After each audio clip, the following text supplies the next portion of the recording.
Hello mga kachika! Heto na naman ang bagong balita. Hiwalay na ang internet sensations na sina Geraldine at Josh Blackman ng Blackman family. Emosyonal itong inilahad ni Geraldine sa Instagram post niya noong isang araw. Aniya pa'y nananatili silang magkaibigan ni Chan at magkatuwang pa ring itataguyod ang mga anak nilang sina Jet at Nemo. I have been trying to find the right time when I'm gonna get the courage for me to post this one online. Saad sa video post ni Geraldine na isang Pinay. Josh and I have separated. We are good friends. I just know that he is a good person and he is the best father that Jet and Nemo could ever have. Dagdag pa niya.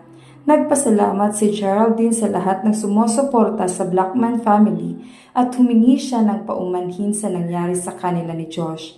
I am so sorry. We have a lot of you guys who love us. Thank you for all the support for the last 3 years. It's been amazing. It's been one of the best, ani ni Geraldine. Thank you for loving the Blackman family. Nakabase sa Sydney, Australia ang Blackman family na kinagigiliwan ng netizens dahil sa kanilang wholesome family content sa social media. Ngunit, tanong ng netizens, ito nga ba ay totoo o isang prank? Dahil alam naman natin na sikat sila sa pagpa-prank. Sinasabi rin naman ng iba na ito ay totoo dahil nga raw si Geraldine ay isang bossy at laging pinapahiya ang asawa na si Josh sa social media.